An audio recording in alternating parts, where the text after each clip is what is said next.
The topic today says business plans. It's more about raising venture money. And arguably from a perspective that everybody you heard from in the prior session may not agree with, it's a very Sequoia specific look at what we look for when we're thinking about making an investment in a Series A company. My own background, I was actually in this room, I'm going to date myself here, close to 18 years ago. Ken Oshman and Robert Maxfield from Rome fame were teaching the very early years of this entrepreneurship program. I didn't start a company that year, but about 6 or 7 years later, it was part of the inspiration for me to take a risk and start a company, which I had the good fortune of having Sequoia back. About 7 years ago, I've gone to the dark side, and that's how I view it. But I'm happy to share with you a perspective of both an entrepreneur and an investor, and I will be as transparent as possible today. So I encourage you to ask questions. This is a workshop. It won't be about detailed business planning. It will give you some insight into what I perceive to be the mystery in dealing with venture capitalists. You know, all these odd behavior patterns, and I just encourage you to ask today throughout the conversation. So the title I have here is Think Big, Start Small.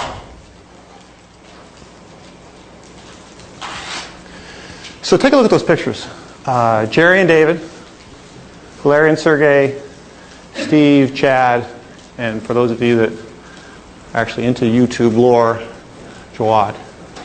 So look at that set of faces. This was the formative time in each one of these companies. And today, think about what they actually represent. So Yahoo at this point in time was really a web directory for Stanford.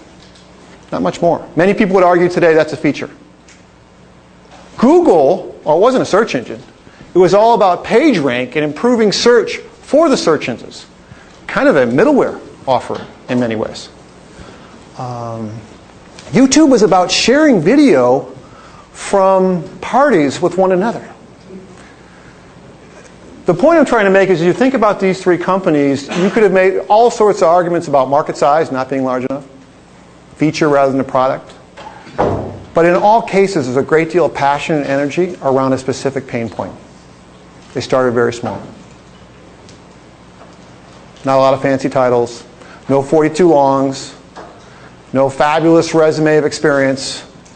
And that's all in the last decade. If you go back another 10, 15 years, there are the Steves from Apple. A company today that is associated with so many wonderful consumer businesses. They were going after the hobby computer market at the point in time that Don Valentine invested. Very small market.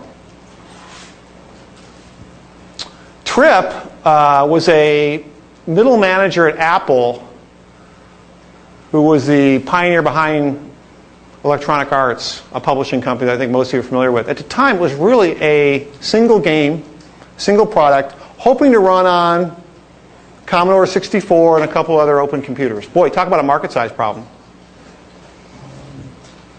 And then Sandy and Len, they were here at Stanford in the IT department worried about connecting DEC-VAX, DECnet environments, and SNA to not IP networks, but NSFnet. The point I'm trying to make with this is that we regularly see entrepreneurs come in and talk about billion-dollar markets, large TAMs, and that's just not as interesting to us as the passion that comes from trying to solve a very specific pain point for a very specific customer. Focus, focus, focus.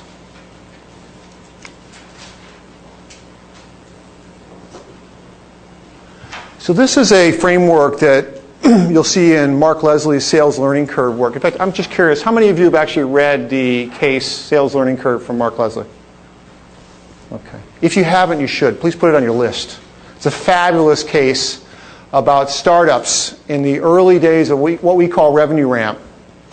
And I'll talk further about it, but it's something that very few entrepreneurs that walk in actually get. This framework lays out the 3 Ps in marketing, key qualities that we look for in products, and the whole go-to-market strategy. In many cases, this might be 100 pages or longer to really knock out a decent business plan. We're not interested in that. I have to tell you, on a regular basis, I'll get a 100, 120-page, well-thought-out, well-written business plan from entrepreneurs across the globe, it's such an iterative process. It changes almost every month. It's just not interesting to us. So when you think about how to spend that first hour with the venture community, and I always wondered about this myself as an entrepreneur, what do I want to spend my time on? At least at Sequoia, there are a handful of questions we ask ourselves, and we're hoping to get answers to in that first hour.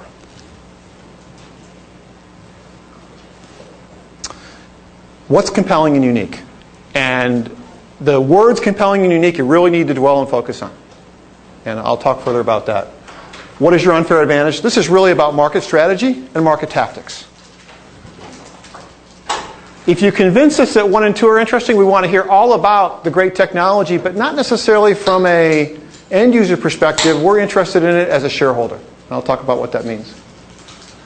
Defining team. And here we're probably contrarian. We're less interested in your executive bios and a lot of the titles that might be important to some of you, and more interested in the DNA of the actual founding team. And then finally, finance and financials. A lot of people make mistakes that we don't pay attention to the financials. Oh no, we do. I have a couple of partners that will literally, in a presentation, if you hand them the deck, flip to the financials, and will shred them within 90 seconds. And I'll talk about the things that they're looking for. Compelling and unique. This is probably the most difficult challenge for entrepreneurs to tackle. I remember spending almost 90 days on this myself with my co-founder, Monty Kirsten at Vital Signs, trying to determine what our unique, compelling value proposition was and how we would position ourselves in the marketplace. Incredibly challenging. I've got here a very compelling value proposition from Cisco. They network networks. Pretty simple. Not even a couple of sentences.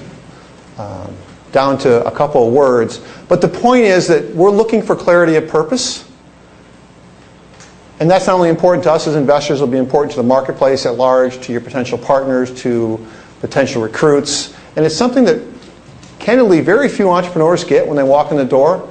In 2, 3 declarative sentences, can you explain to us what's unique, compelling, why you're different, and how you're ultimately going to win, and what your unfair advantage is? So there is a template, which I'm hoping many of you are familiar with, from Jeffrey Moore. How many people have read Inside the Tornado or Crossing the Chasm? Still the Bible in high-tech marketing. Jeff has a positioning template, which it looks like it's easy to fill out, but if it's really going to be tight, compelling, and unique, it's very challenging. I'd point out that the initial challenge is just picking your target customer. We hear often about target customers being the Fortune 2000 or 18 to 35-year-olds. Almost at that point in time, not interesting to us. Who knows who the Facebook was for, or the target customer was for Facebook? Harvard students. Harvard students? College students? I said Harvard students. Harvard students, thank you.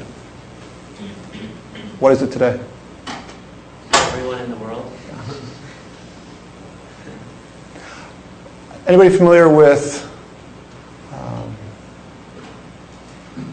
a couple of interesting examples? Insider Pages, which was a local search site, one we backed. And their focus, their initial target market was all of North America, arguably a white pages. There was another little startup that some of you who might hang out in San Francisco could be familiar with as well, started by one of the alums from PayPal. I won't mention the company's name. But they decided that their target market was clubbers in San Francisco. One of the two companies is still independent today.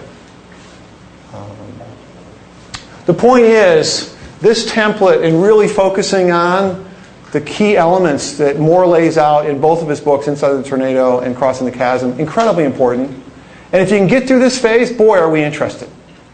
Probably 1 in 15 entrepreneurs that come through our doors in literally 5 minutes can convey their initial market positioning. So here's an example from Silicon Graphics, a company that has faded, but certainly had fabulous glory. In fact, Google is located in their campus today, if you're familiar with the Google campus.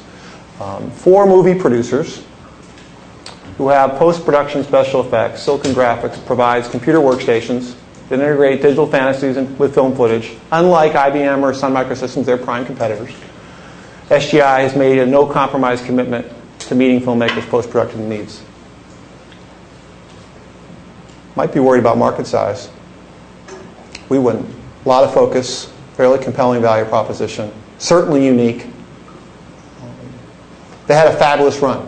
They moved away from this focus throughout their life, but the point is we are looking for something very similar to this in terms of an explanation around clarity of purpose.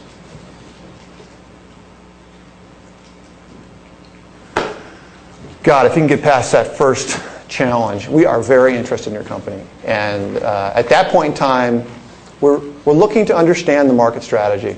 What are your unfair advantages? The nuance behind the pay point. I mean, you really have firsthand experience. We love listening to entrepreneurs, Chad or Steve, talking about their frustration and sharing video after a party. They had firsthand experience. And many of the entrepreneurs that we back are attacking a personal pain. We love to back people that have 10, 15 years of experience in a specific industry. I recently backed two gentlemen out of the storage industry. One was a key architect in the early days of network appliance at storage. The other one, somebody out of data domain. Both fabulous storage companies. And the nuance and depth of their expertise was wonderful. What we're really looking to garner in the next set of questions, and in many ways it's a test, is to understand the depth and substance of both your passion for the pain and your ability to orchestrate a strategy around creating unfair advantage from a market entry and market tactics perspective. And so you'll normally get rattled with a number of different questions. Stay on point, it is your meeting, but just know that we're very interested in understanding your detailed expertise in the domain. And by the way, I should mention, we're rarely experts. I mean, venture in general has very few people that can kind of go across all the different markets that we might be investing in and take the time to educate us. It's a wonderful opportunity after you get through that first challenge around positioning to gain credibility with the venture organizations. I touched on this already. We invest in both of these areas. Existing markets, where you might be looking to create a value proposition with a 3 or 5x improvement in price performance. An adjacent market. But what really is most interesting to us is this opportunity to find new categories where often there is no market, there's no TAM, there's no SAM, and it's all about those early beachhead customers. We love knowing that you've gone out and thought about that. And for us, I listened to the prior conversation for those of you that were in here. There was some discussion around selling out versus waiting for an IPO. It's certainly our experience that on the right-hand side, if it begins to work, it will exceed wildly everyone's expectations. And our own philosophy around M&A versus an IPO is pretty simple. When it starts to work, we desperately try to convince the entrepreneurs to remain independent, and that's served us very well as a partnership over 35 years. That said, if we're unable to convince them on the merits of our argument, we're not going to vote against the entrepreneur. I think that's venture specific, but it's just worth noting that we do invest in both categories, but they have very different market attributes. I'm not going to go into too much detail other than to say that Moore in his books does a fabulous job talking about market tactics for high technology companies. And I'd encourage you to be familiar with how you might create a market entry strategy that is suitable for a startup. Talking about channels as an example is something that gives us a great deal of heartburn if you're going after the enterprise with a high technology product that's relatively new. Getting channels to pay attention to startups, at least in our experience, has been very difficult. There are a number of issues with consumer-based companies in a similar light, where it's our belief that you ought to be able to get meaningful consumer traction as a web company without spending millions of dollars. In fact, I'd argue as a function of time over the last 3 to 5 years, the cost of getting a consumer internet service up and running has begun to approach zero. So as an entrepreneur, if I take off my Sequoia hat, you're far better off getting meaningful consumer feedback and iterating on that feedback and then waiting to go and get venture. Now, my partners would love to have me represent a different position because we'd like to be the first dollar in and your first phone call. But that said, there are a number of markets where the amount of capital required to get meaningful consumer feedback is relatively small.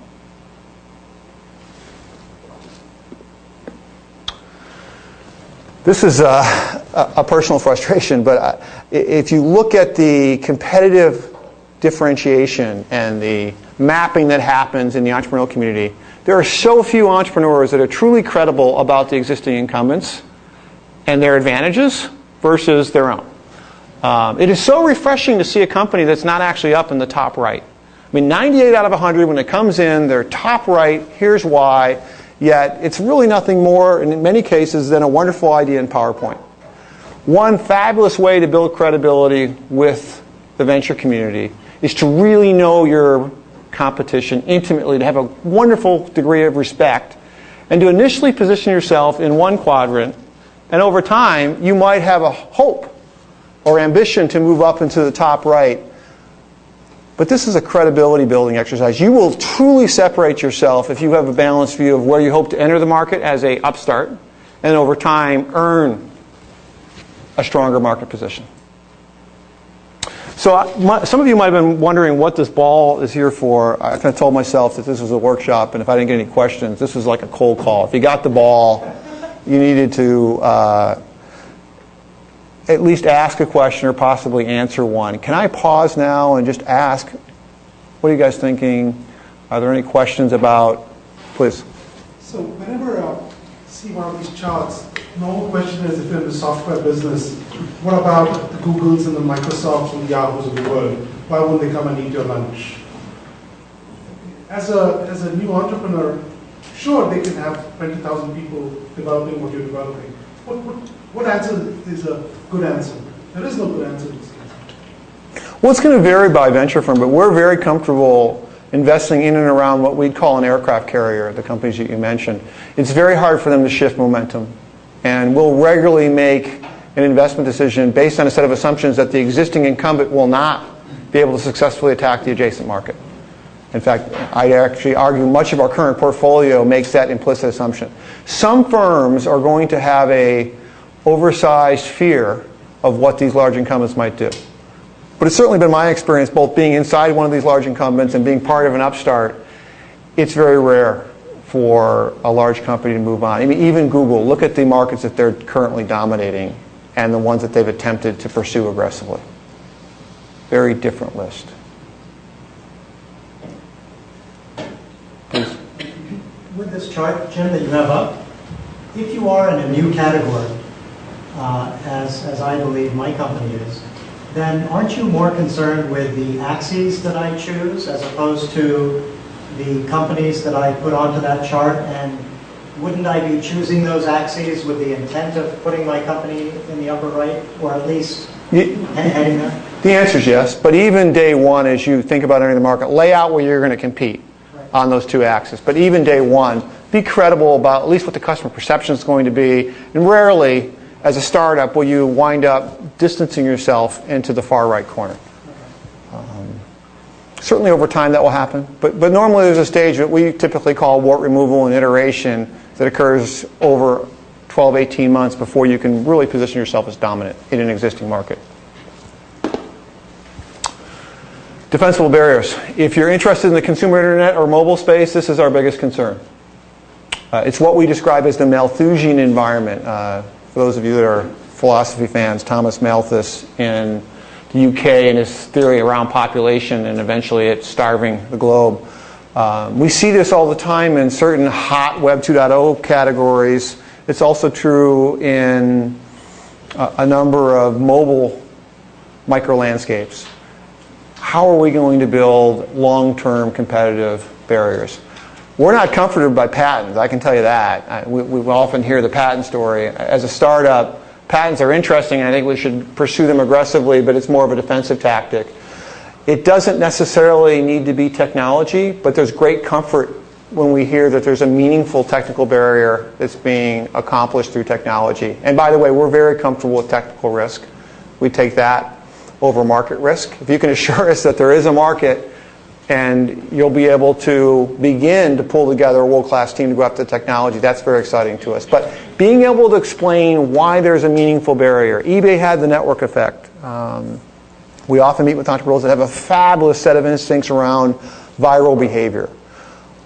Intimate understanding of the market itself or domain expertise is often a fabulous barrier to entry. There might be a set of partnerships that the first mover is going to be able to take advantage of, or user-generated content and how that actually creates stickiness in the business. But the point is, at least for us, we are very interested in barriers to entry if you can get through the first set of items in the conversation. And unfortunately, probably not as interested in all the raw details around the technology. And if you're an engineer in the room, and I was certainly guilty of this throughout my career, I love talking about technology. But as an investor, it's less interesting than understanding how that technology or business process or unfair advantage is going to create a meaningful barrier to entry. Please. Can you make some comments about simplicity of design being principal errors? It's an enormous barrier in our opinion. Very few startups get it, candidly, but we're seeing more and more of that on the web. Certainly Apple has differentiated themselves over a couple decades with simplicity of design, but we're big believers in that. We think YouTube, it wasn't like YouTube was the first site to share video. No, they're the first site to do it in a browser-only fashion through Flash. So simplicity is incredibly important, and we think often creates new levels of adoption and first mover advantages. And it's a big lever. It's not up there, but this was not meant to represent a comprehensive list. But certainly it's a wonderful way to go after a market that you know well. Other questions on barriers?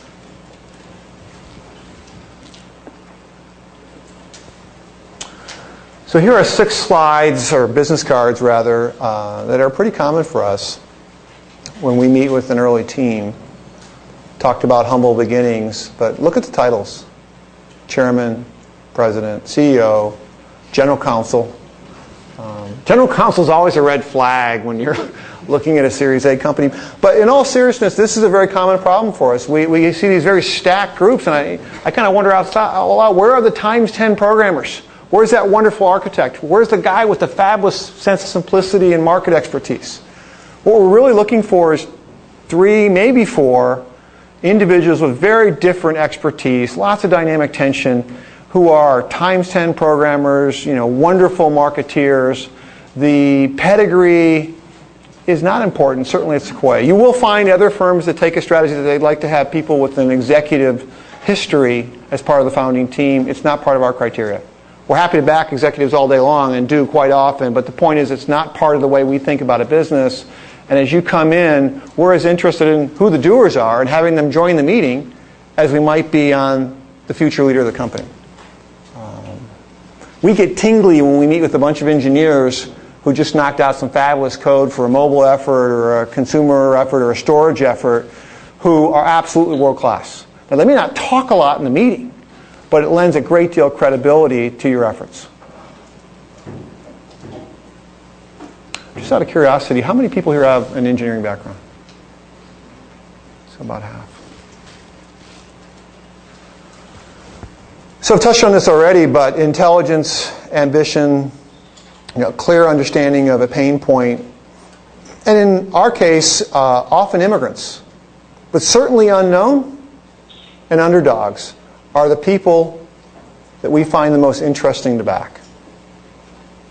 The second time, third time entrepreneurs, candidly, rarely works, and in our own experience, we've done it a handful of times, but it hasn't been nearly as interesting as the first time they were actually involved with us. Now that said, we love backing people that have tried it once or twice before and weren't wildly successful, but they're still unknown and an underdog. So you guys don't know either one of these individuals here. You knew the first 6 pictures I show you, but the point is I think there's a good chance 2 or 3 years from now you'll know those faces. Fairly unknown today. Toiling away.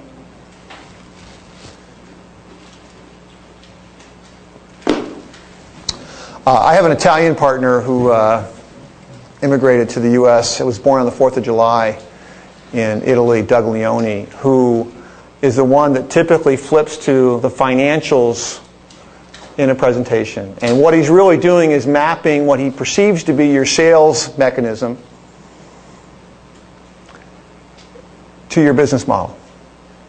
And, probably 2 times out of 3 there are major flaws. 50% of the time, you've lost Doug's confidence in your ability to build a business, because instinctively he can look at your numbers and grasp whether you're plugged in, if you will, to how to build a sales, marketing, and distribution arm for your business. The numbers are incredibly important. And if you don't know, just say you don't know. That's okay. In fact, arming us with a set of financials that's not believable is more damning than just leaving them out. And this is very common. I think people want to be comforted by the numbers. There's lots of standard mistakes, but the numbers themselves tell us a lot about the way you're thinking about the business. We have a slight unfair advantage in that we've been around for 35 years and have seen lots of P&Ls, both the dream case and then the reality after we invest. And we have the pleasure of going through what we call portfolio review, as my partner Mark Dempster fully appreciates, every 6 months, where we look at all of our companies, their plan, and what happened. And it's a full day. It's a wonderful experience to razz your partners on this. But rarely do people hit their numbers. That said, it's the disparity and the magnitude of it that we're fixated on. So take the time on the financials. And I would encourage you to go look at other companies and their filings when they go public on their very first couple of years. We regularly will see plans that go from 0 to product shipping to $25 million to $80 million to $200 million. That almost never happens in the history of high tech.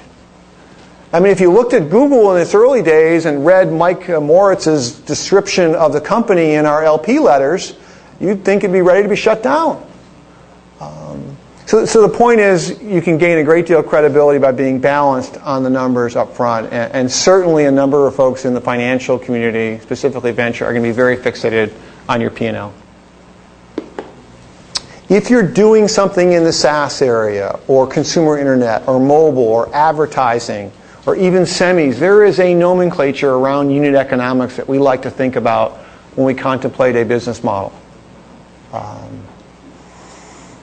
There's a lot of specialization here. I'm not going to go through all the terms, but I assure you that if you're not on top of how you might contemplate unit economics for your business, whether it's yields for semis and how that impacts gross margin versus MRR for a SaaS business and what your ratable revenue looks like, or cost of customer acquisition, or churn, or lifetime value, these are all elements that suggest that you've really gotten your head around the economics of your business. This is often more telling than the P&L and the balance sheet and the cash flow statements for us. And almost every major category has a unique set of economics that have been laid out.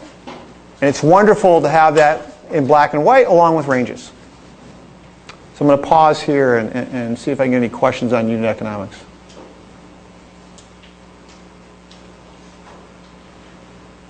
Get the football on, please. With YouTube, one of the issues was early on they were giving away a lot of bandwidth and storage for free, and obviously making money through the advertising.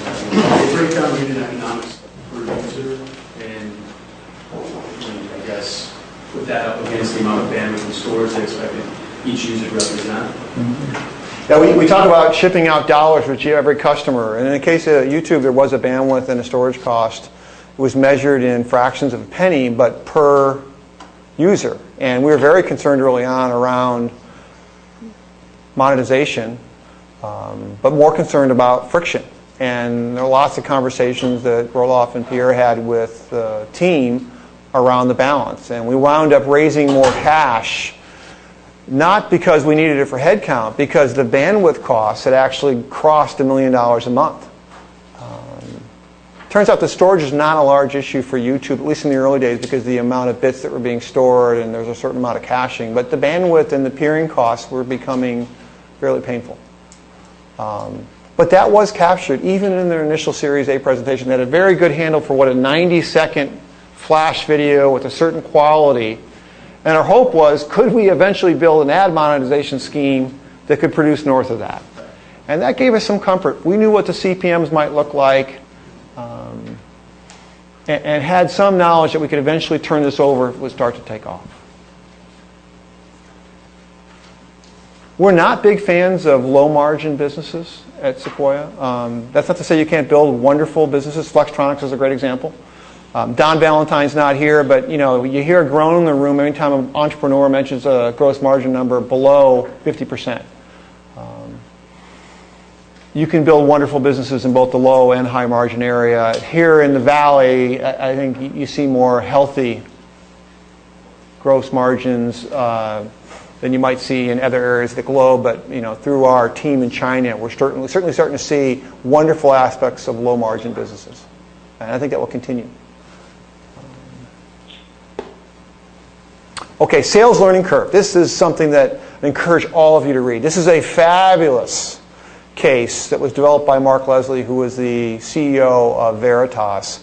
He actually teaches here at the GSB, I think, a couple times a year, and it's now an HBS case.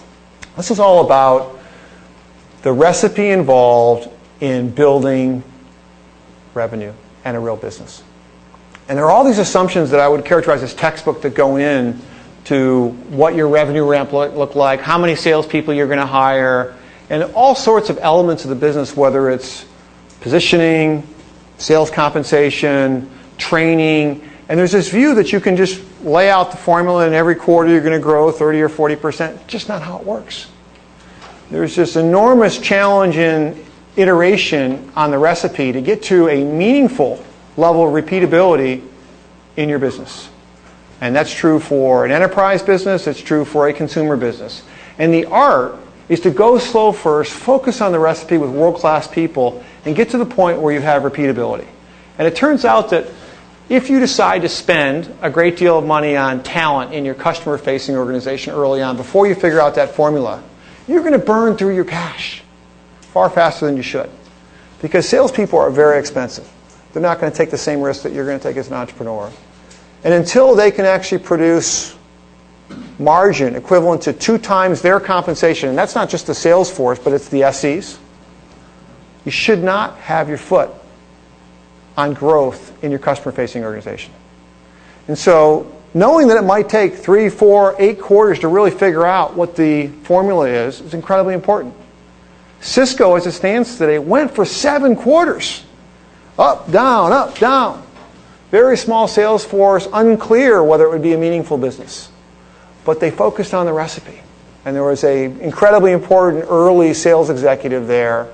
And with the patience of the team, they eventually built an enormous business. But it took 6, 7 quarters for them to figure out the recipe. Take your time. Make sure your business plan reflects that.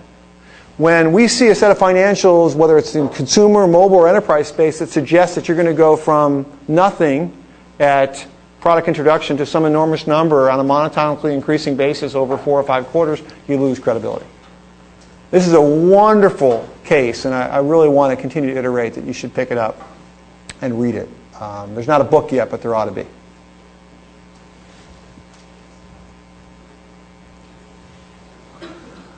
Touched on this already.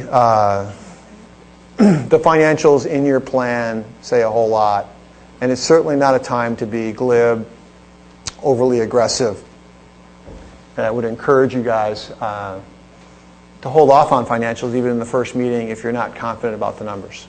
One of the wonderful things about the internet and mobile space is that you really can experiment and have a pretty good handle on what the cost of customer acquisition might look like, on what churn looks like, with just a little bit of money, or bootstrap it yourself. We've got a number of folks in the portfolio that started their business on their credit cards in their apartment. And they got a hefty valuation in the Series A because they were able to come in and show, even at a micro level, early consumer adoption and an early sense of what the unit economics might look like on a validated basis. Small sample, but still very compelling to us. So what's a small sample for the consumer market? Is it percentage growth over time? Is it 5,000, 50,000? It can be as small as 100 if it's a controlled beta. And we're looking at that point in time for repeatability and how often on a loyalty basis they're coming back. We've seen scenarios where it was as small as a dozen. But in reality, somewhere between 100 and maybe 100,000, if you can create some notion that there's real credibility and independence behind the numbers, it's very valuable to us. You've taken out one of the biggest issues, and that's consumer adoption risk. You've probably begun to show your ability to iterate, because my guess is you bring it up and you iterate. And a lot of these young teams will change the site or the offering every other day or every day. And that gives us a chance to watch what's happening with the site over time. And this is, in many ways, I'm talking about startups, an iterative, intensively so business. And if that's in the DNA, fabulous. We've had the good fortune of being in business with a number of people out of PayPal, and I think the one thing that sets the PayPal alumni organization apart from many others is their ability to iterate. And it turns out that Steve and Chad, they were junior guys at PayPal. Junior. Max is off with Slide, but I mean these were relatively young, junior people in the organization, but in their DNA from PayPal was an ability to iterate in a very intense way, with very short time periods, with thoughtful, open, honest feedback about the marketplace. I think there was also an ability at PayPal, excuse my language, to not bullshit themselves. They were very honest with one another about the consumer feedback, what was working, what wasn't. It really has set that culture apart. And I think we'll continue to see wonderful startups being led by people who are part of that DNA. And if you're thinking about starting a company, go get somebody that spent a couple of years in that organization as you think about blending your own team and the DNA of your organization.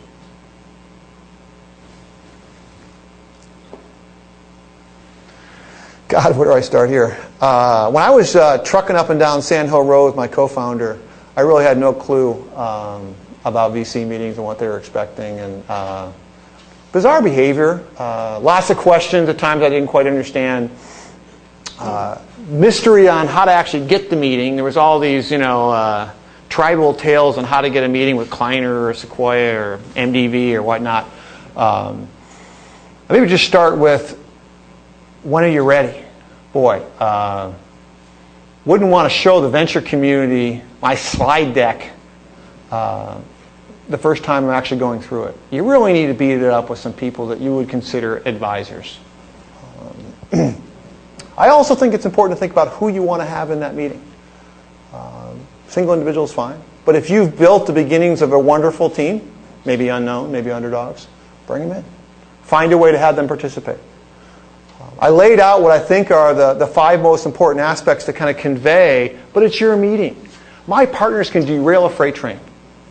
But it's wonderful to see an entrepreneur take ownership, take the mic, and own that meeting, and listen to the questions. If they're already going to be answered later in the deck, point that out and move on. It's a wonderful opportunity to be creative, but it's also incredibly important that you own that meeting and manage it. Many groups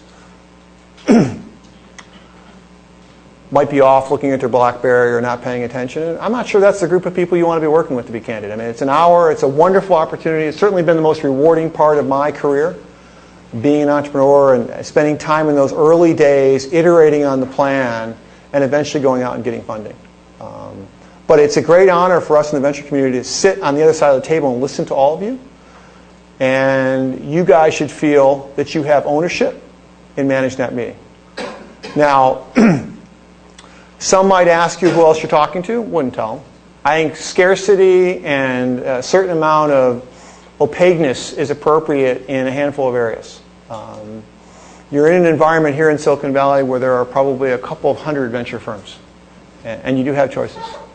And I would encourage you to go out and seek out the right partner, but also be aware of what market terms and market prices look like. If they don't get back to you after the first meeting and say they're going to after a week, I'd send maybe one email. I wouldn't take it personally. They're all pretty busy. But there are a lot of people in the venture community that do not follow up and let them know that they're going to not be interested.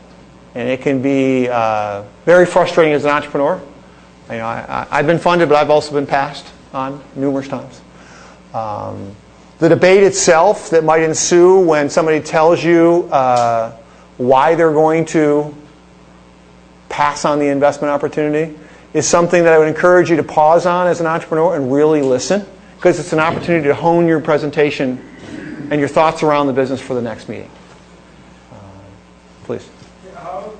What about warming up the VCs towards the meeting? What's your strategy to get them prepared for the meeting? I mean, is it like should you send them like paragraph emails, maybe make a phone call and talk to them about it? Is it like, how often is that? Because you're going to have them for an hour and you want them to be mentally be there when they show up for an hour. So how do you warm them up? Yeah, I guess I have a slightly different view. I'm speaking as an entrepreneur now rather than Sequoia, because I may ask you for your PowerPoint slides if you send me something. But I actually think you want to attempt to create interest with a very brief paragraph, no longer, representation of the unique value proposition and the unfair advantage. That's it. If they ask for the slides, I wouldn't send it. First of all, you can't get them to pay attention without slides, let alone handing them to, they're going to move to the back of the presentation. It's an opportunity for you to manage the meeting. I also think that there are lots of reasons not to have your slide deck, especially in this Malthusian environment, center around the venture community. And so, yes, there are things you might want to do to warm them up, and I think it's appropriate to spend a few minutes talking about your backgrounds. But if you can get to that clarity of purpose, that compelling, unique value proposition in the first 5 or 10 minutes, you've got their interest. In fact, I'll just tell you right now, some of the best presentations I've been in, they have gotten through all the core elements I just touched on in less than 15 minutes. Now, we don't let them leave in 15. Normally what we try to do at that point in time is bring the rest of the partnership down and somehow try to find a way to be in business with that group of entrepreneurs that day. We can go from meeting to term sheet to money in the bank in less than 24 hours. And the point is, if you actually do your homework in advance, create some scarcity value, work out what you think are going to be the key questions in advance, and really think through how you want to respond, you're in a wonderful position.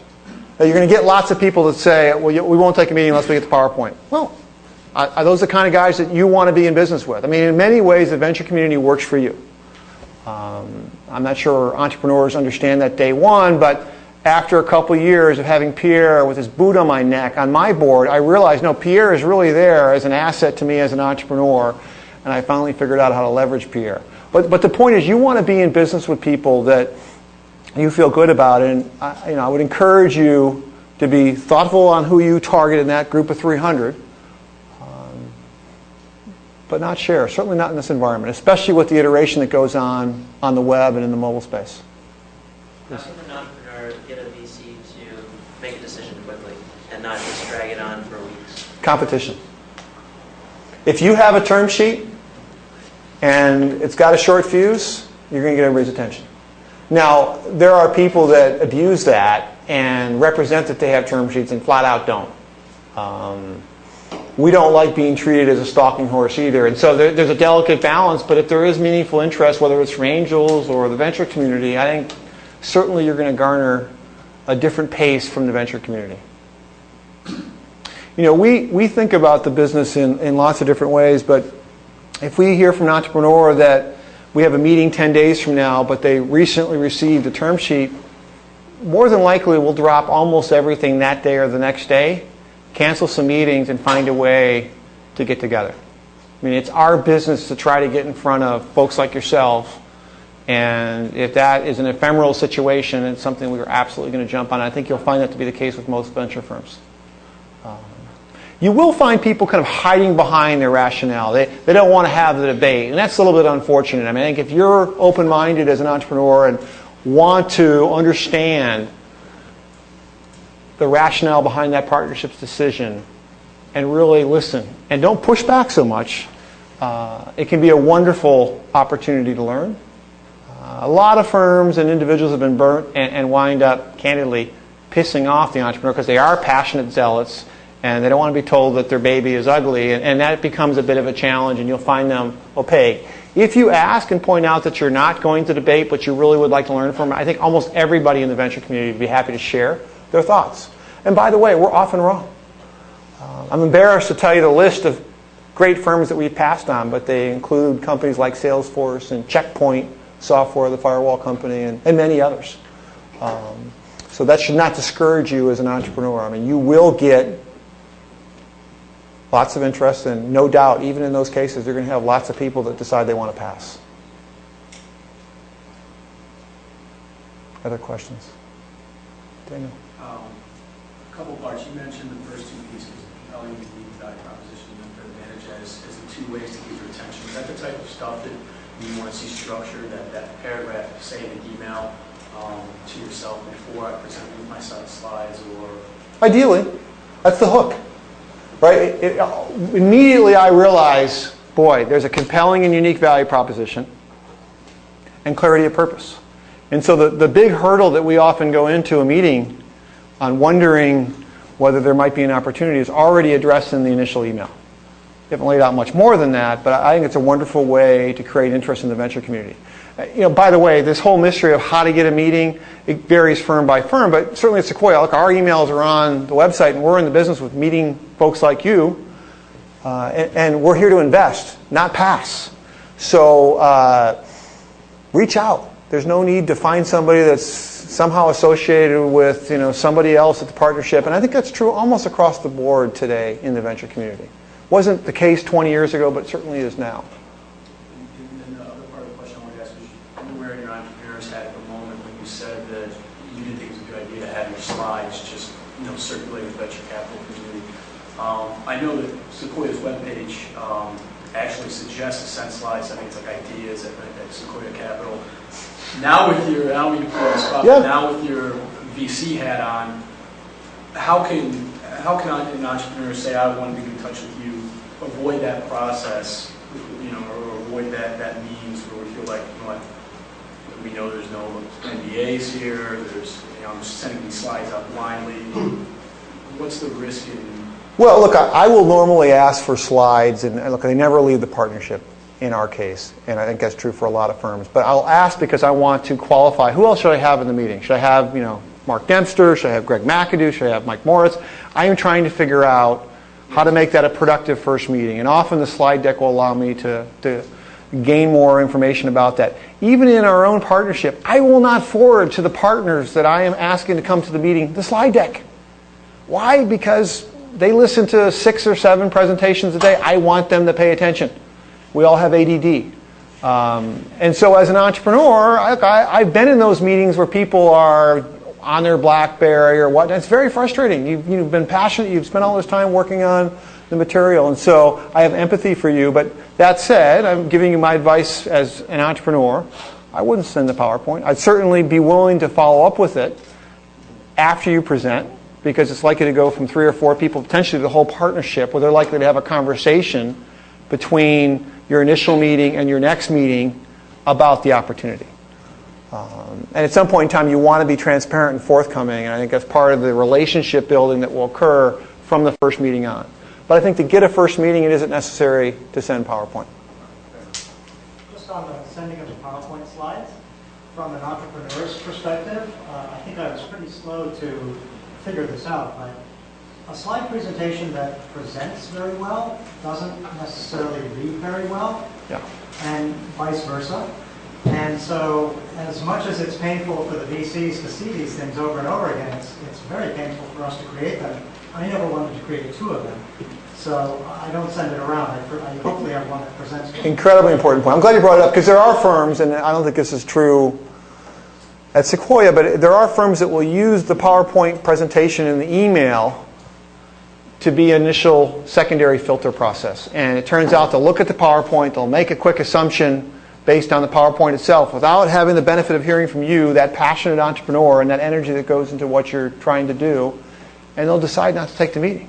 You may not hear about that for 3 or 4 days, but they'll come up with some BS excuse on, double booked, and trust me, they're passing. And they're passing because they looked at the PowerPoint and it's just not compelling enough. And so I think you want to create the opportunity to be there and deliver the message face-to-face, firsthand. I'm going to let Nicole. Yes, thank you. You were mentioning earlier that at some stages it might be actually useful to be a little bit opaque about the real facts, like who you're talking to. And other subjects, it might be actually quite useful to be very honest with VCs, like if you're not sure about financials. So at which point do you sort of have to lay the cards on the table to establish a really good relationship with probably also future? Well, it's no different than any other human interaction. I think trust and honesty and integrity, there's real substance that will come out of those conversations. And I think being transparent and honest is a far better strategy than being glib or overstating and potentially even misrepresenting. That said, there are a number of items that as an entrepreneur are not in your interest to share with the venture community. What other venture firms are you talking to? What was the valuation of the term sheet that you received? These are things that candidly, to create a market dynamic, you are far better off holding those cards close to your chest until you decide who you want to work with.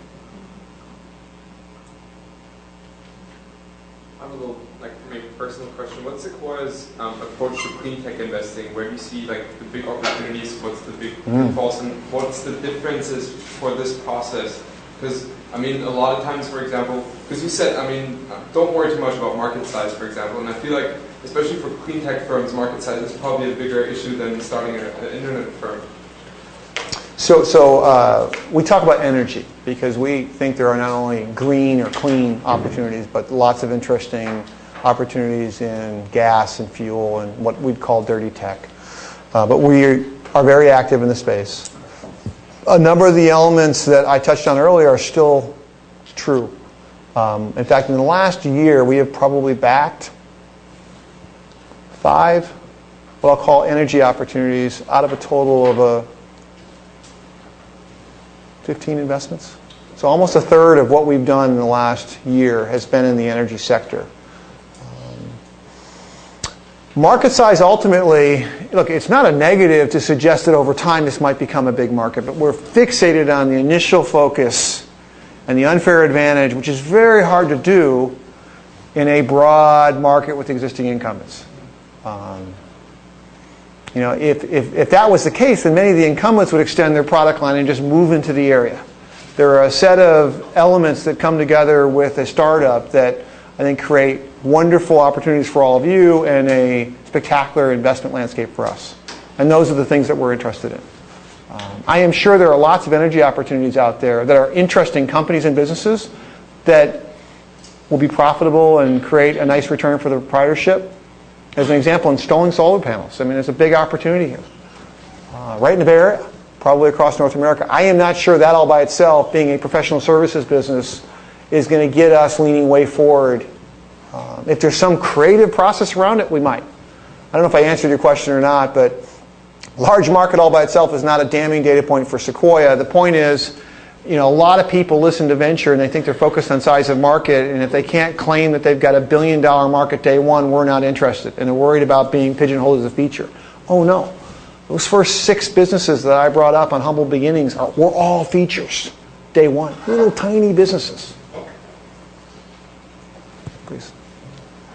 My question is, besides money, what value does Sequoia add? And would Yahoo, Google, and YouTube be these companies without Sequoia?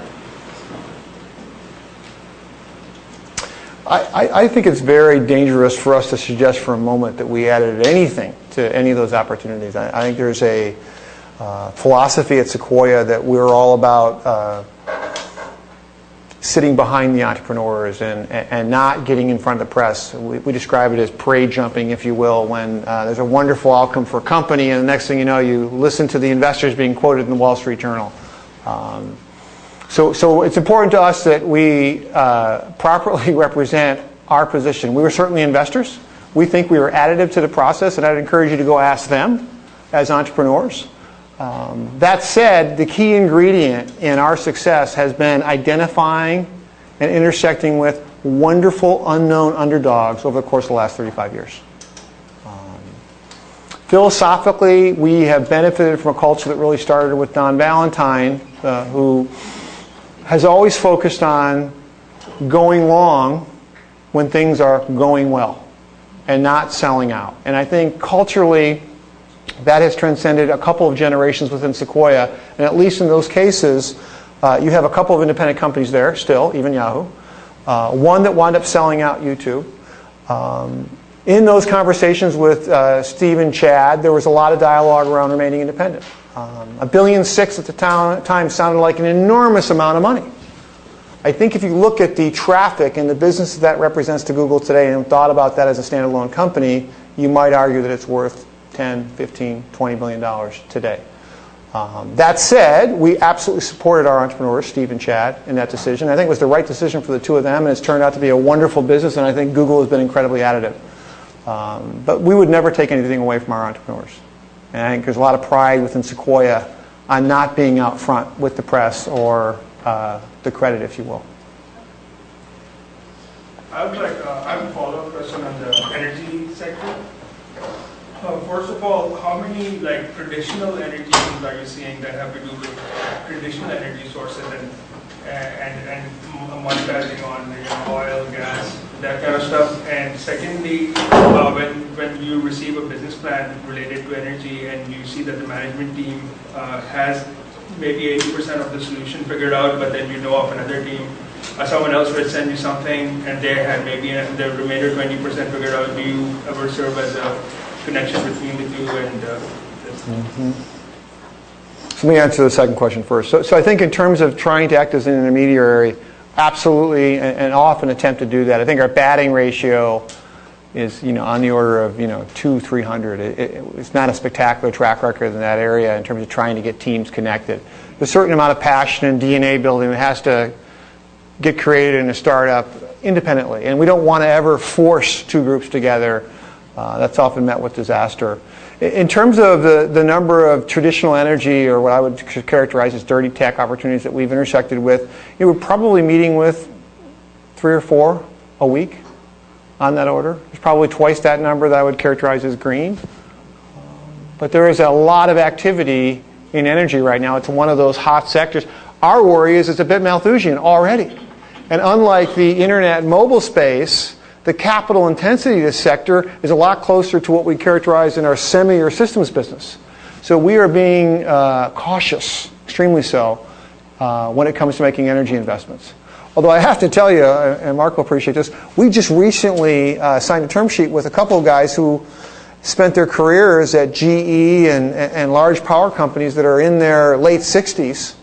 And although I painted this picture of very young entrepreneurs early on, we're delighted to be in business with those guys. And the expertise that comes out of GE in a number of fields is just staggering. And there are certainly opportunities. There was another question here somewhere. So you talk about the costs of running a business to the point where you can get meaningful data back approaching zero. Meaningful data, back from wherever the users are. I guess it's cheaper to run business these days in consumer internet. With that in mind, how do you know when the right time is to get money? I mean, if it is the case that you can get somewhere for so little. Well, it may not be money that drives you to that decision. I think if you can create a disruption where you have a meaningful increase in the potential value of the company and you've de-risked a major component of your plan, anecdotal, albeit meaningful, consumer adoption. Some notion of what loyalty numbers might look like if we scale that up. Breaking through a major technology risk.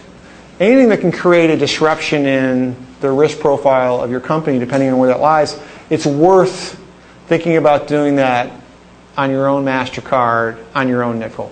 I was funded by Sequoia in 1996. Monty Kirsten and I put up our own money, took no salary, pulled together roughly $500,000 and got our first product with 6 fabulous engineers out the door and got to initial market adoption before we ever went and saw anybody in the venture community. And it was a very different dynamic than going with PowerPoint. We had a product in the marketplace. We had meaningful adoption. At that time, we had a downloadable product in the early days of the internet. And it meaningfully changed the economic equation around the ownership of the company. So we, even at exit, had 74-75% of the company within the employee base.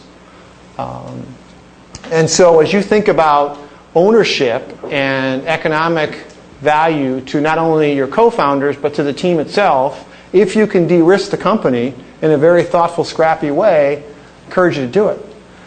Not to mention, for us, on the other side of the table, it shows chutzpah and stones that you're willing to take that risk. I mean, this is the substance of what we're looking for when we're talking about underdogs and passion. We love hearing about somebody taking that risk, and we are absolutely willing to pay a higher valuation when we see real progress along that dimension. I'd encourage you to do that. Now, if I put my Sequoia hat on, boy, please, the moment you have the idea, come on down. We really do want to be the first phone call, but in reality, we're happy to be a part of either. What are the pros and cons of taking the angel money or going to Series A? And have you ever turned down a deal because of an existing investor?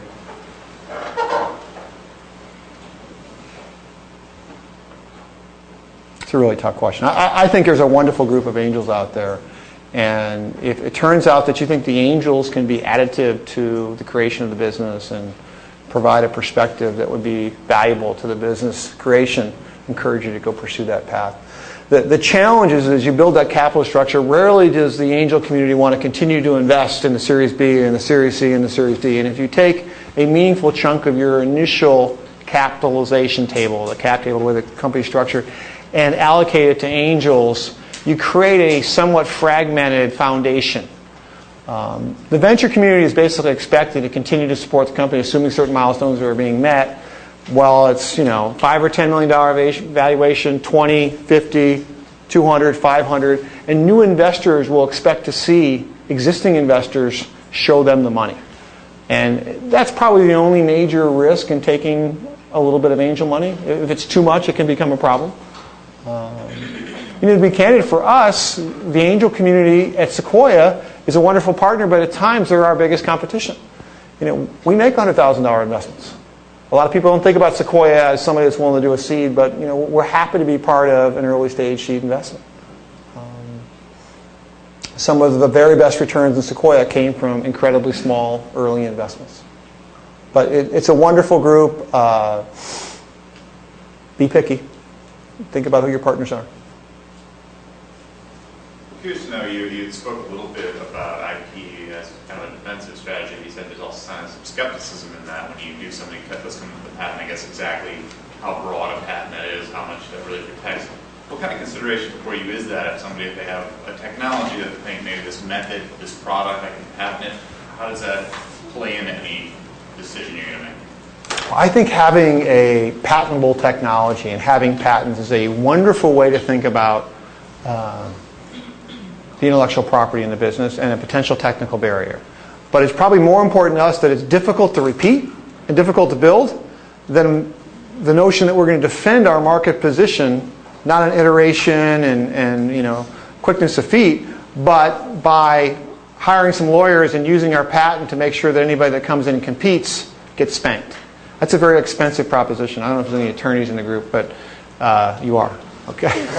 Be careful what I say. But it's a very expensive proposition for a startup to hire a legal team. And I've been on the other side of that a handful of times, and there's some wonderful people at Wilson Sonsini I've been in the business with on the litigation front, and 3 guys out of MIT, all PhDs, central casting in the video space, fabulous patents.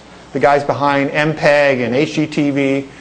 And we wound up pursuing a defensive set of tactics around their patents and quickly burned through $10 million of the company's money.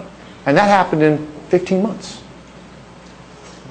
And so, on the flip side, are you concerned about, when you get some technology, do you look at the other side of it as what's out there as far as... We're absolutely worried about whether we might be stepping on somebody else's intellectual property.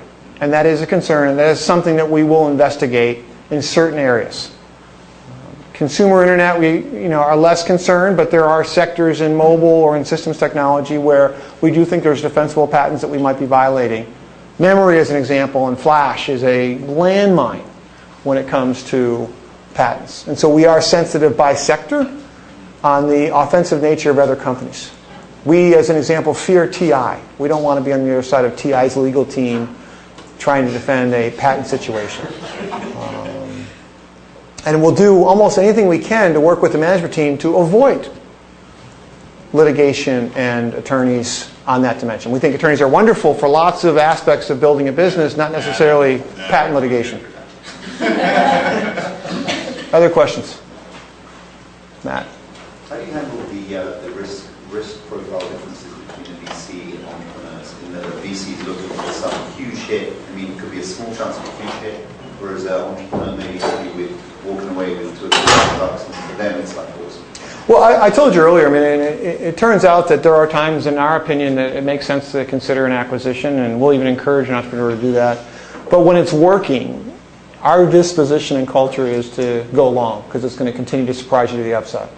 I mean, if you sat around the table at Sequoia and heard the history of some of these early companies, and even just read our LP reports for what are today large Fortune 100 companies, you'd understand that comment. But we will never vote against our entrepreneurs as a firm. I think it varies, and you heard it in the earlier discussion today, it varies by firm. Philosophically, we believe that we're in the business of producing extraordinary returns for our LPs, and our batting average is around 500. So about half the companies that we invest in the early stage business don't work out. And that's a very humbling aspect of venture. The ones that do, we're hoping that maybe one out of a group of 40 investments in the portfolio produces what we would consider a black swan or an extraordinary return. And it's our goal to try to be involved with the entrepreneur and the concept that might just create that kind of return every year. And they will rarely happen if you're not willing to go long. But there are all sorts of issues between the venture community and the investors and the entrepreneur that are challenging at times, including how entrepreneurs amongst themselves and their co-founders might be dealing with the same question. Some wanting liquidity, others wanting to go long. I actually think that's a more difficult question. The venture community has at least dealt with it many times. When you have co-founders that have different views, it's often the very first time in their lives that they've got an opportunity to get financially independent. It's a difficult question. It's one that speaks to getting comfortable with the human traits of your investors. Please. Have you funded companies which are designed to operate in several countries? And if so, what were your concerns? Well, I think there is wonderful entrepreneurial talent kind of across the globe. We came to a conclusion 4 or 5 years ago that some of the most important tech companies will not be started in Silicon Valley in the next couple decades, and that they'll be started in other parts, Eastern Europe, China, India, and so forth. Not a big fan of having a early stage company try to target multiple geographies day one. Open-minded about R&D or certain elements of the business being in multiple locations, but the ideal scenario is a very tight-knit, small elite team of times 10 producers working on, with passion an initial product offering, because the iteration itself really requires spectacular communication. But there's all sorts of examples. Now, if you told us that you're a systems company and you wanted to open up Europe and Asia simultaneous with North America, we tell you you're crazy. It just makes no sense. It gets back to the sales learning curve from Mark Leslie, where you really need to focus on your messaging, and you're far better off figuring out what's going to work in Europe or North America than trying to tackle all three. In the consumer internet space, is very different. You open it up and you'd be surprised. You can have Australia and Asia. We're always stunned as to where the initial traffic comes from in our early stage companies in the consumer internet space. Mobile, it's dominated by geographies outside of North America. Much of the innovation is happening outside the United States. 2 more questions. Trouble. Oh no, you please. Oh, sorry. Jim, how do you screen for entrepreneurs that want to go long? Specifically, I know on your website you mentioned you look for immigrants, you look for people that have taken risk historically. What are the specific either questions you ask or screens you have to know that someone's going to want to take it long as opposed to sell out earlier? I think the passion and the ambition around the concept itself, and knowing that they have a desire to see something through to their vision. I think it's very hard to predict how they'll behave when they're faced with the opportunity. And you and I both know an entrepreneur that was actually pictured earlier who has already faced a couple of challenging questions around should he sell out, should he go long. But it's just hard to predict, and it's kind of an in-the-moment situation. I'd like to think that we can screen for it, but at least to date, I don't think we've been very successful. Okay. I want to flip, I think, to just one last comment.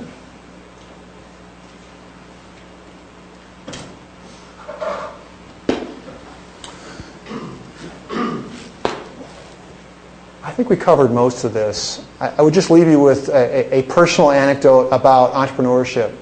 All of you in this room are in a wonderful environment, and I'd like to think our underdogs and individuals that have kind of cottoned on to a unique, compelling value proposition. And I'd encourage you to take the plunge. Have some courage.